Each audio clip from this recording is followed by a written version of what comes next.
Welcome to the Healing Pod. I'm Megan, a licensed clinical psychologist. And I'm Jessica, a licensed clinical social worker, and this is our journey of navigating anxiety as we learn to take up space and create an environment where we feel that we can belong. Join us together as we learn not just to survive, but to thrive in our anxious brains. This podcast is intended for educational and informational purposes only. It is not a substitute for professional therapy or medical advice. If you are experiencing any mental health concerns, please seek support from a qualified mental health professional or healthcare provider. Remember, your mental health is important, and seeking personalized professional help is key to your well-being. And welcome back. We have special guest Kaley. Jess, tell us who Kaley is. So Kaley is my wonderful bonus daughter, and we have amazing conversations about all things mental health. So I decided to drag her on with us tonight so we can talk about all of the problems in our mental health world and our society.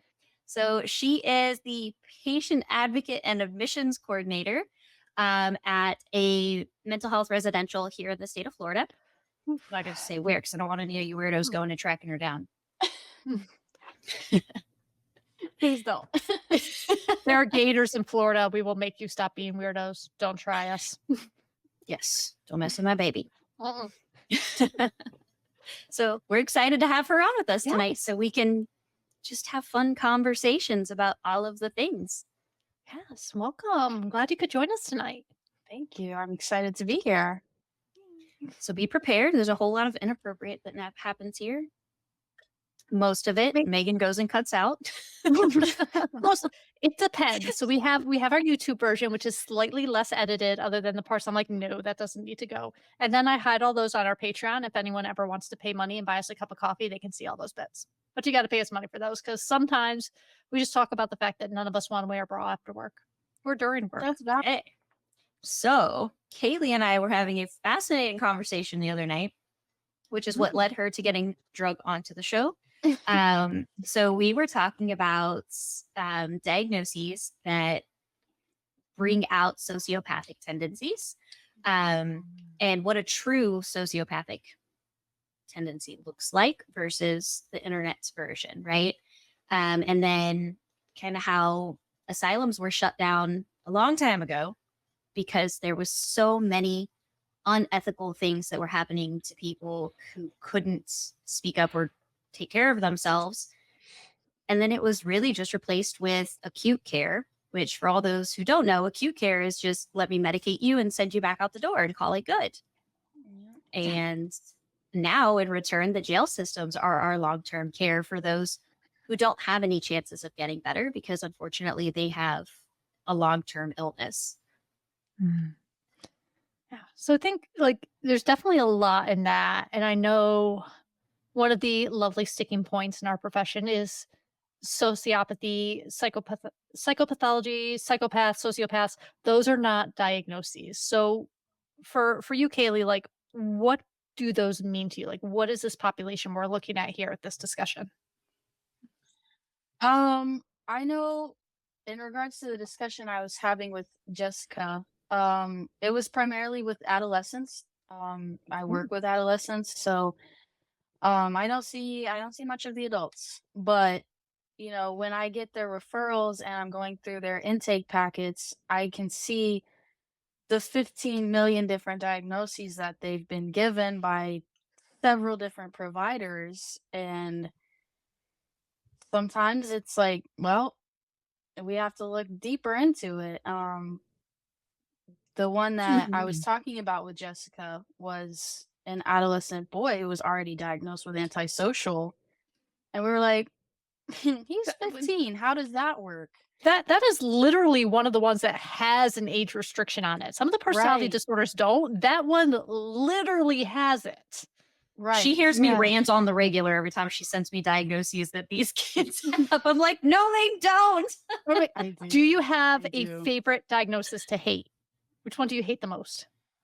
Oh, I think I might have to say borderline. Oh, yeah. Okay, what's your hate with that one? That's a fun one.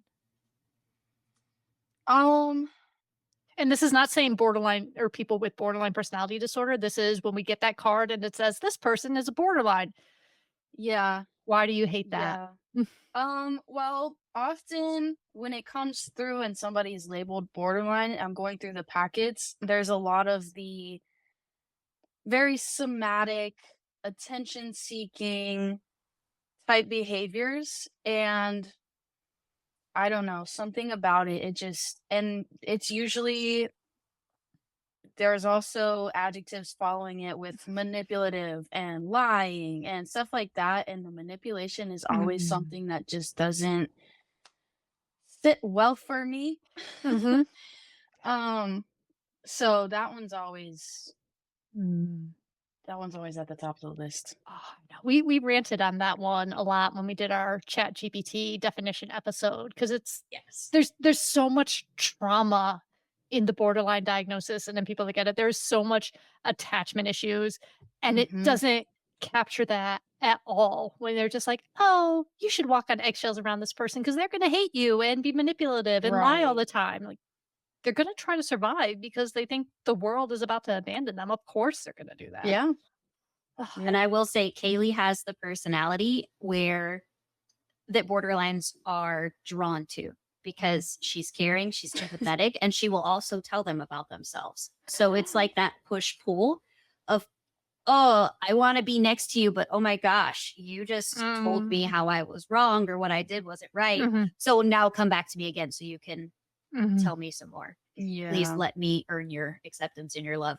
So she's in that like terrible middle section where I feel like every Mhm. time a child with severe trauma and Mm. some form of BPD goes through there, they're like, be my best friend. The kid is like, Mom, And I'm I'm dealing with that right now True. too. I'm dealing with that right now too. Ooh, that's a rough one when they identify you as that favorite person, but there's the Mhm. slightest disruption, and then suddenly you're horrible, or they're skipping sessions, or they just don't want anything to do with you, and then they come back, and there's that appeasement and that please love me again, please let me be. It's like, Mhm. and you feel like you're like I'm not falling for that. My empathy towards you is exactly the level it was before and during the split. Mhm. I haven't changed. That is stability. Come back to the stable. It's hard. stability is Yeah. scary. It's very scary, especially when you don't trust stability. And if you're working with adolescents, like I love the teams. If you're working with them, oof, especially in an inpatient, that is just the world of everything has gone wrong that can, everything in Yeah. their life is unstable. No one has been able to help them. Or, like you were saying, just we have some of these diagnoses that once you start to get them, this is going to be a lifelong maintenance. This is not going to be take the magic pill and you're cured. Right. Find that epiphany moment of what happened in your childhood, which never works anyway. I hate all those tropes. But just do that and suddenly you'll be skipping daisies and never. These are hard, heart-wrenching cases that you're dealing with Mhm. here. Yeah. What is that like for you? Never boring. That is a Never boring. curse. May your life be interesting is a curse. So I'm going to put you on the spot. It Mhm. is summertime. What have you noticed an influx of in your residential facility? How is that going for you? Um, so it's kind of a double-edged sword at the moment. So a lot of our referrals coming to residential depend on the children having previous Baker Acts or, and different insurances want different amounts, but overall they look for these Baker Acts. One problem we run into over the summer, a lot of the kids are at home getting to kind of do what they want to do with life a little bit more.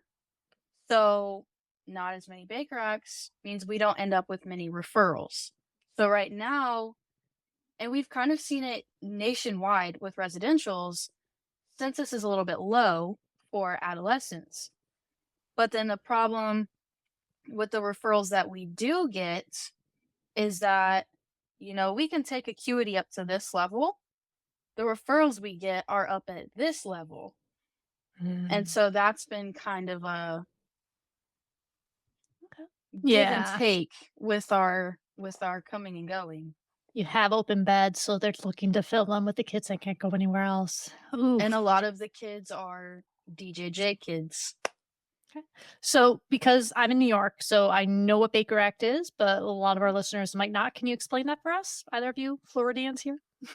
Go for it, Kaley. This is all you. What is a Baker Act? So for the Florida Baker Act, it's BA 52 for a regular Baker Act, and it is basically a 72-hour involuntary hold, usually at a acute crisis center, and that can be adolescents, it can be adults, anybody. Once that 72-hour mark is up, the physician will reevaluate. If they think you're good to go, then they will release you. If they don't think you're good to go, but you want to leave, they can what is called put in a BA 32, which is just another involuntary hold that you have no say in. Mhm. So, essentially, the Baker Act is you have been deemed a harm to yourself or others, and we do not Yes. trust your judgment to keep yourself safe. So, we are making that decision for you, which is hard. You're taking autonomy away from children who have limited autonomy anyway, and from adults for their own safety and for the safety of others. It's Mhm. one of those really gray, sticky areas to deal with, especially if you're helping to make that decision of is this kid safe or not? Right. Mm. A lot of times we see it end up being more subjective too. Mhm. Like what one officer or licensed clinician might see as unsafe to somebody or somebody else, another one might not. So that's always kind of adding Mhm. to that gray matter as well. Absolutely. And then you have all the questions of what is this noise that's getting involved here? Are these biases? Are we looking at trends? Or is it just, I didn't eat my lunch and I'm working over my shift, so everyone's getting Baker Act? Like there's so many confounding factors that can go into these things. Mm-hmm. And then you are on that front line left to sort it all out. Yeah. This is a sign to send flowers to your mental health staff at any facility. Food, send them food. Food is better than flowers. Yes. Definitely Yes. food. Always go with food. Mm-hmm. And those kids aren't stupid either. They figure out real quick that being in those situations, those places are sometimes better than at home.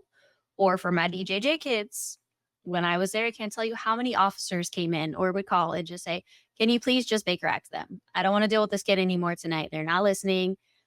They threatened to kill themselves. Did they Mm-hmm. say, if you take that away from me, I'm going to kill myself? Well, yeah. Well, they're not. So just increase watch on them. But we're understaffed. You need to just send them to a Baker Act facility. They're understaffed too. So no, like suck it up, can be handled here, like take care of it. But those kids, they also know it's a better environment sometimes, most of the time. And they know what to say to get to where they want to go. Mhm. They are really good at playing the system. Like those They are kids, really good. if they would put that brain power to something productive. But I mean, it's hard because they literally are. They're putting that brain power to be somewhere where they'd rather be, somewhere, and they're using it to get the benefits of that place so that it works the best for them that they have. So the options that they have, warm bed, no one's screaming at me, no one's throwing my game system out the window, no one's beating me, I don't have to do chores, I can sneak out late. Like they are using their abilities for their survival. It's a Mhm. question of what is their view of survival and is that really getting them anywhere? Which is where Kaley comes in and the work she tries to do. Yeah. And you have a very important job being a patient advocate. And I feel Mhm. like you are an amazing person for that because you truly care about each and every single one of those kids, which is usually how I get a text of, how do all these diagnoses play in? They don't. They took a dartboard and they threw it. They need an appropriate diagnosis. Hate that. Oh. I think I hate when I get an ODD and just that, because it means nothing to me. It tells me absolutely Right. nothing about the kid other than they're not listening to you. And I love when I get a bipolar and a depression in the same diagnosis. I'm like, really? Did you Kaylee, go to tell us school? about ODD. What happens when that comes Yeah. through? Yeah, what do you like about gosh. OCD? That's what started our whole conversation. Ooh, all right. Talk to me about Yes. ODD, girl. That was exactly what I had texted her about the other day. So, and we primarily see that with the boys because I think sometimes they just don't know what else to throw at them. So they're just like, "Oh, ODD, you got it." Yeah. But then I was reading through some of the paperwork, and it's oppositional defiant disorder, and those are kind of synonymous. Mhm. So then in the paperwork where they're describing different behaviors, they'll list oppositional and defiant separately. And double dipping, take a drink. Don't double dip your symptoms. That's not cool. Right. Right. Yeah. So that was when I first read, and I was like, I don't know if there's something wrong with my brain right now, but I thought these were the same thing. Is there actually a difference? And she was like, no, that's just somebody that doesn't really know what they're doing. I was like, okay, makes They sense. put a comma in between the two different words. They did. Yeah. They did. Which is also not how the symptoms are. Just like if we're going DSM or ICD, that's not how the symptoms are defined. That is the title. Right. That's like if you're writing a book report on War and Peace. He said, well, talked a lot about war and then some about peace. right. That's literally what they did. Yeah, we see, unfortunately, I see that a lot with that diagnosis. There's not really too much else with it apart from, oh, they just don't listen to mom when she says do the chores. I'm like, okay, well, Tell me about mom. Do they have a relationship with her? Do they listen at school? Do they listen to the babysitter? Do they listen to Right. the person with the gun who's picking them up and telling them they're going to a hospital? Is it an issue in the family? Is it this kid? What's going on there's here? so many factors Yeah. that go into this. And just because they don't listen to mom, they could listen to everybody else. Mhm. And just because they don't listen to mom, it's boom, ODD. I'm like, Mhm. what are you doing? Yeah. Going for the easy answer. That's what they're doing. They're going the easy way out. Well, that's not really helpful. It's Or any not. ADHD kid that won't sit Anybody. in their seat at school is then ODD. Right. Time. It's like, no, that is literally just ADHD. That is how that diagnosis works. Yeah. Whew, we have a lot of pet peeves. What can we say? We're This is clearly what it a is. little burnt out. We've been doing this for a little while. Yeah. It's ridiculous. I'm old. Haley, you're young. You're like the next generation that's supposed to take over for us old folks here. If you're burnt out Cool. already, I have to Oof. brag on my girl. What are we getting Oof, ready yeah, to yeah. start school for? I start my master's of social work in January. Ooh, congratulations. We're Thank totally going to you. welcome you to the field. This is awesome. We need good clinicians. Please come work. Oh, I definitely will. Mm. I always reach out to Jess. Hey, so what could I do about this? And what happens in this situation? Mhm. Like I always get a little baby advice from her. She's gonna work with serial killers though, so I can Sure. live vicariously through her because I took the trauma route. Why not? Yeah. I do a lot of like child sex abuse and trauma. Oof. The serial killers, they're a fascinating bunch. Is that really what you want to focus on, or what are you looking for? I feel like I do want to focus on that, but still with adolescence, like the forensic psychology in adolescence. Ooh, I love that. Yeah, for some reason, the probation officers up here have figured out that I will do the evaluations on the child offenders as well.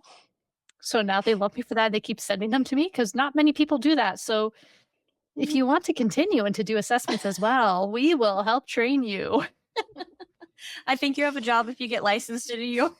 I think so. There's a need. We have fun toys you can play with. We really do. Before I forget again, you also DJJ. I'm assuming that's Department of Juvenile Justice. Yeah, Yes. I'll put that in the notes. Yes, I did. That's where I was. I tried to get her to the dark side, work with my little bad kids.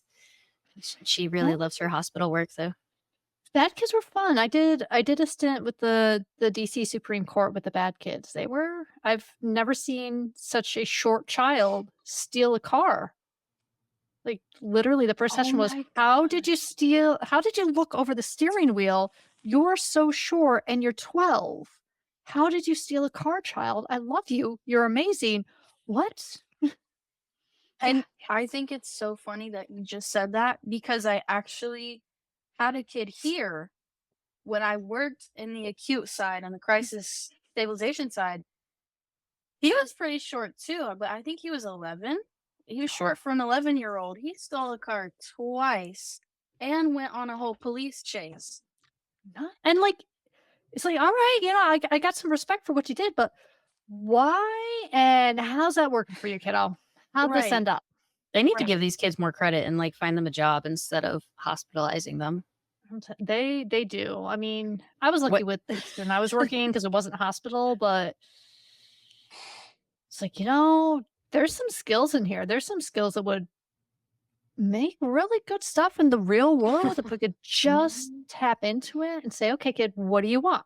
Why are you doing this? Well, usually they want safety, stability, they want money. Okay. How do we get them set up with that? If we Yeah. get them set up with that and consistent medication for if we have something massive going on and consistent mental health and all the support systems, what type of setup do we actually need so that they don't just wind up in jail for their fifth car heist? Like, what are we doing here, guys? You mean actually pay attention to the needs to make people better? That would be crazy. It's We an don't do election that. year. We're not allowed to do that. We Gonna just throw put people in some- jail, Yeah. put them in a hospital, and pretend they're not there. That's what We will do. close down some program that doesn't work, and we will open up another program that does the exact same thing under a different name and pretend it does work Mhm. because actual change and fixing things is hard and complicated. Yes. When it's stuff like that, at least I don't know what anybody else's take is, but my pet peeve with it is they'll keep these kids here hospitalized, but the problems are at home. So you can keep them at this residential for X amount of months and years and whatever, but when that problem's not actually being fixed at home, the problem's not going to go away. So then we just continue the cycle of, well, they're Baker acted again, they're Baker acted again, residential again. But then the problem never gets fixed at home. So just Yeah. doing things in a hospital is not actually a solution for every case. It's not. And then you get the generation. So you start treating a kid and you look at the kid and you're like, oh, I knew your parents. They were in here too. I know their parents. They lost their kids and they were involved and we tried. Okay, here's the next site. And it's just generations of compounded, we haven't fixed it yet. We haven't actually gotten them help yet. And now here's the newest batch that has everything genetically loaded in them and cortisol loaded in them, prenatal, all of that, and still a bad environment. And they're still just doing the best that they can, which is stealing a car twice and going on a then- marriage race. When that kid is traumatized from being in those environments and then being sent back to the other environment, it's job security on our end that we don't want. And then we get to try to help that child, now usually an adult by my point, by the time they see me, figure out how to live a normal life and that they are capable of being loved and loving themselves and doing something successful. Yeah. It's a crappy system. And you see all three versions of it right here. Like, these are the different places that they hit along their road. That is why, like, I don't know about you, Kaley. Like, I'll do any age. Literally, I have worked with like 4-year-olds up to 67-year-olds. I will do anything. But I love the teens because they have enough mental capacity to start making those choices, and they're right at that point of your life can go this way or this way. What do you want? If I give you that option, what are you gonna do with it? Yeah. And it's And the so big cool to thing for see. them is feeling like they have that choice and not just being told one direction. When they can Yes. see their options, they can weigh it and feel more in control to make the better Es- decision. Absolutely. Especially if, like, going back to, this generational trauma and the issues are in the family, if we're talking an ODD kid who doesn't listen to mom and dad, doesn't listen to mom and dad, and you look at mom and dad and their lives are miserable. They're at each other's throats. They're in and out of jobs. They don't have enough money. The house is falling apart. There's drugs involved, whatever it is. And they're telling the kid, straighten up and do right and do this. Why? So I can turn out Right. like you? Right. No What thanks. kind of pull is that? Yeah. Now, what do you think, Jess? I agree. I feel like our whole system needs an overhaul. And I feel like politics needs to be taken out of it because the money is always the topic of conversation, but the amount of money that would be saved and that would be put to actual use if we put programs in place that actually worked. Mm-hmm. And that's a hard sell because it's not a quick fix. It doesn't look shiny and bright and fun. It looks like we're going to get in the ditches and be dirty and start handing out Narcan on the street corners to figure out where are these parents, where are these kids, who's where, what do they need? Yeah. It's hard. It is. I don't know about, I'm hopefully praying the hospital Kaley works at doesn't do this. But when I was in my undergrad, the hospital that I worked at, if our censuses were low, they would call clients. I worked on it was only adults in the hospital I worked with, but there was the rehab, the geriatric unit, and then the crisis unit. And if the census was low on any of the units, they would call people who had been discharged at some point within the past year from any of the 3 units to see how they were doing and check in on them. And do you feel like you need to come back? Because they would look at their insurance, they would check to see if it was still active, and then they would call them to see are you sure you're feeling okay? You're still taking your meds? Do you want to just come in for a checkup to fill those beds? Huh? Wow.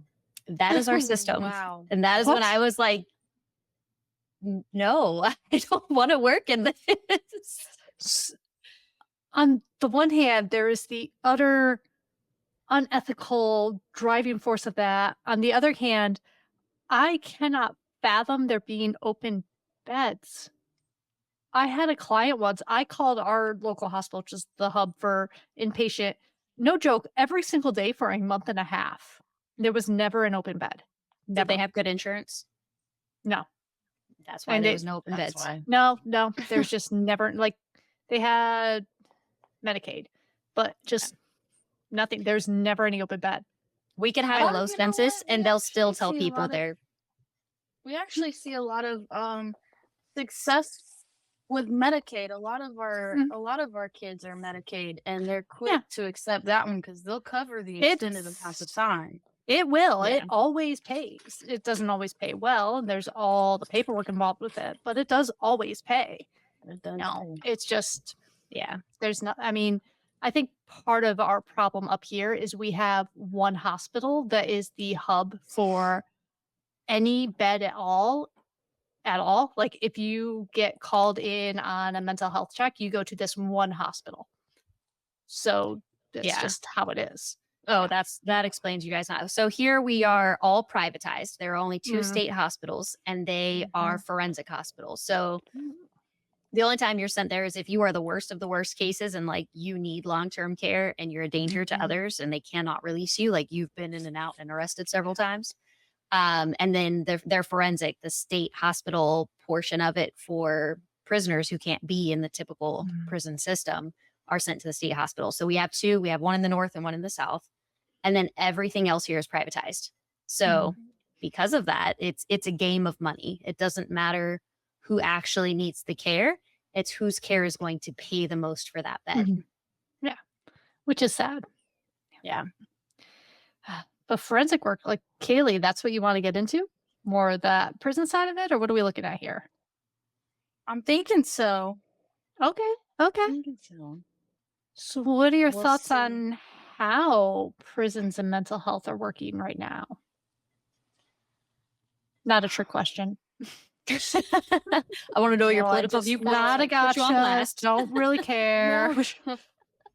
No, I just feel like I have so many things that go through my head at one time with these kind of questions because, and it was one thing that Jess and I were talking about, I think last night or the night before, with this one kid, kind of back to that one that was already diagnosed antisocial personality. And it's like, the residentials are only set up for so acute. Past that, they're going to end up in prison or, in some other kind of state institution. But the thing is, why would we stop it early if they can make money off of that long-term issue? Mhm. So it's like, for me, I I understand that we can't mix all of the different issues into one. We can't have all of the suicidal kids mixed with all of these aggressive. Those don't always mix well. Right. But to a certain extent, it does still kind of suck to have to say, sorry, your kid is more or less too far gone to get any more help at this point. It's going to have to progress to jail Mhm. or worse.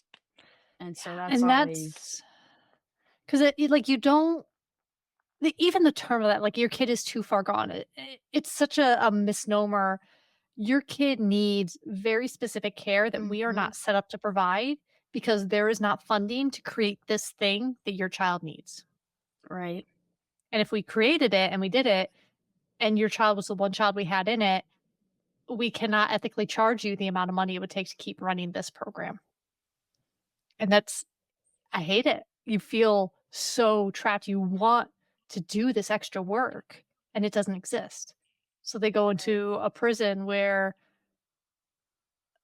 I mean, I've known a few, like one of the kids, wow, one of the fine young adults that I graduated with, like, works in prisons. He does this work. Mhm. I know people can do this work, and I know it's not enough. And what resources do they really have? And what are you really going to do? Right. Yeah. Yeah. Mhm. Especially for that in between where you haven't committed the felony yet. And we don't want you to, but there's no supportive place for you to land until you do that. Right. Yeah. Right. But We then that see. always comes back on, well, who's the clinician that didn't do XYZ? And I was like, well, I'm sure several clinicians tried to do XYZ for this kid, but it's been made very difficult to Mhm. do it. Yeah. And I mean, especially when you're looking at kids, there's so many moving pieces there. So we're trying to get the family on board. We're trying to get the schools on board. We're trying to get, if there's any community services, whatever, they're on board, and everything to line up at that perfect moment where the kid feels empowered and wants to make that decision and wants to make that move. And if any one of those is out of sync, it might throw the rest of it off. Like if the parents are limited capabilities because of their own trauma and their own experiences, and they can't be that nurturing, supportive, connective, stable thing that the child needs. Right. Yeah. Or if the school is, full of violence and fear of we're gonna, possibly get shot at, or I'm gonna get jumped when I leave my classroom, or things like that. So it's not that place where they can actually learn skills to advance themselves. They don't have anywhere safe to be all day. So why would they go there? Yeah. So my question is, since we got on anti-personality or antisocial personality disorder, do you feel it's a genetic component that can't be treated, or is it a trauma-based, Or both. or both? I Yeah. think it's a combination. Yeah, I think I mean, I haven't been able to do too much deep diving into it because I kind of go into little rabbit holes with things and, you know. But I think it's kind of a combination. You might be genetically predisposed to it, but it's that one thing that happens that Mhm. gets it going in motion, that just clicks that little switch in the brain, and then Yeah. Then you can't turn it off, like yeah, schizophrenia. Yeah. yeah. Yeah. And those, like, it's so hard with both of those because there is an aspect of them where you have to admit this is a thing that I'm going to be dealing with my entire life, that I don't want to disrail my life. Mhm. And there are aspects of both of them that can be appealing.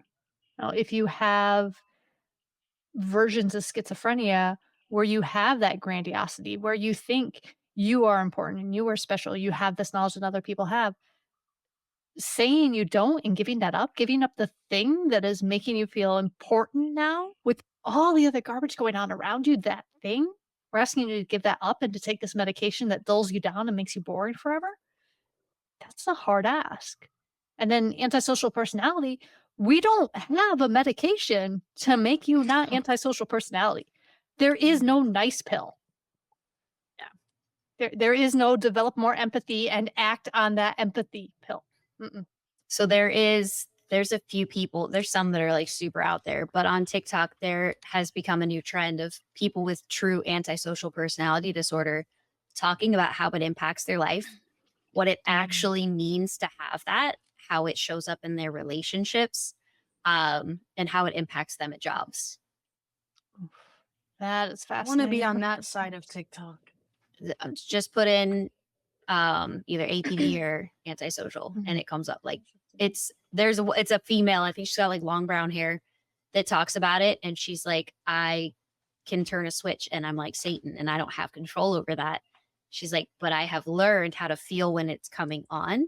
And she like communicates, she has a significant other, I don't think they're married, and she talks to them about, you know, understanding that I feel this and I want to love you, but right now I can't. So they have like, they almost live separate whenever that switch is flipped and she can't pretend. Wow.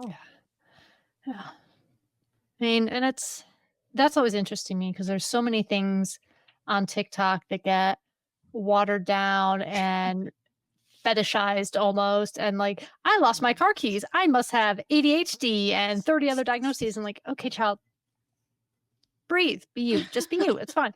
I haven't really seen antisocial personality take on that yet. Narcissism definitely has as an othering, like talking about other people being narcissistic. That has definitely taken on that as well, but not Mhm. quite antisocial, which is interesting. Yeah. I scrolled on that one and then I spent like 4 hours just watching her videos. It is a rabbit hole, Kaley. Be prepared. Because she very much talks about like how it feels for her. You know, she talks about the mislabeling and, you know, like how people say this is what somebody with this is. And she says, I can love. I do have the ability to have feelings of care towards other people. It's just different for me than it is for you. Yeah.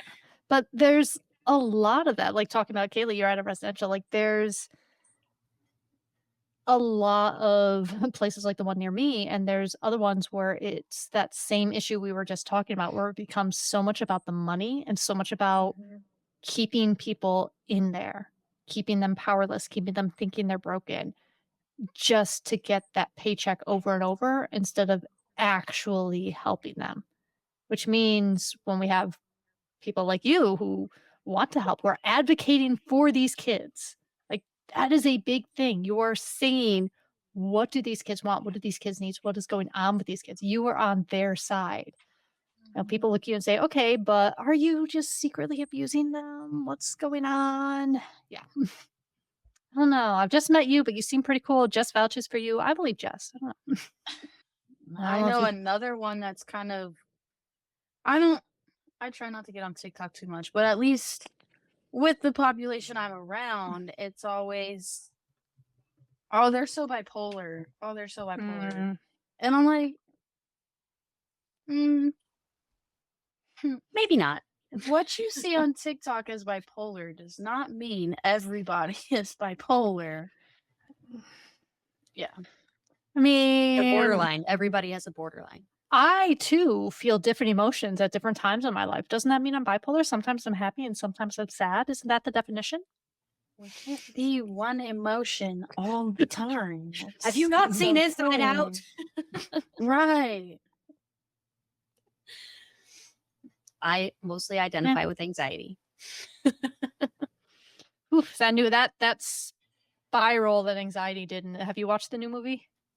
Oh, that spiral that anxiety did. Like, I can't move. I was like, Yeah. I'm on the TV right now. Even Riley was like elbowing me. I didn't approve to be in this movie. Excuse me, you didn't ask my permission, and I find that a little rude. Thank you.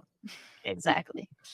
Yeah, terrible. Let me control Mhm. everything. Nobody touch anything. I've got this. And now we're all in this big ass tornado. Sorry, guys. I tried. It's okay. It's okay. That's why there's tea in the world. Tea helps. She's a tea drinker too. Straw yeah. clearly did not come from my loins because she does not drink coffee. Okay, so now that we had this long section that we just cut out. None of you get to see half of that. Some of it I posted. Like I said, you got to pay me a coffee for that. I deserve coffee for what we talk about. Actually, Jess does. I'll give it all to Jess.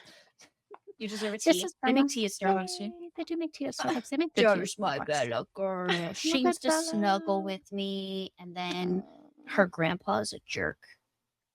Hmm.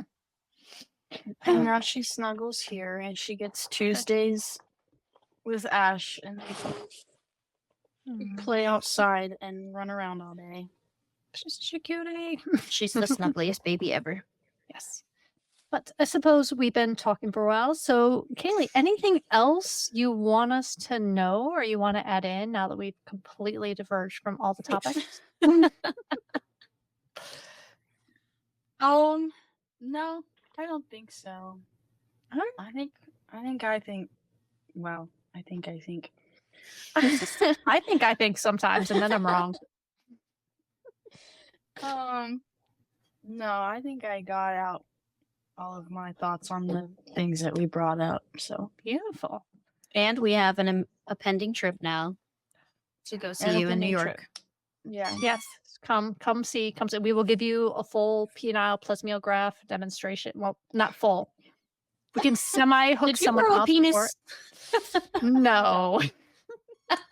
Haven't found that magic cure yet either. You want to come up? I'm telling you, Dr. Singer will in and out and up and down tell you all the funs of the forensic psych on that side of things. She would love to. So come up, play around.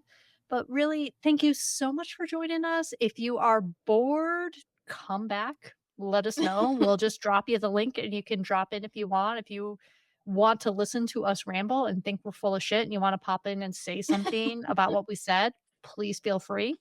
But really, thank you so much for coming and thank everyone for listening to us. If you want to continue listening, we are on Spotify, we're on Apple Podcasts. This will be semi-edited on YouTube. There will be a few clips pulled out to Patreon. If you want to see what we talk about in every time the YouTube video jumps, that's where they usually are. And where else are we at, Jess? Where else can you find us? So I've been failing in my job lately, but we are on Facebook, we are on TikTok, and we are on Instagram. All right. So come chat at us, yell at us, tell us our opinions are wrong, tell us why our opinions are right, whatever. Now, maybe Be we'll make prepared for us to come stickers. back, though. Oh, we'll come back at you. If we like it, maybe I'll make some stickers and send them to you. We'll see. Yes. Yes. But thank you everyone for coming. And that is it for tonight. So we will talk to you in a couple of weeks. So bye guys.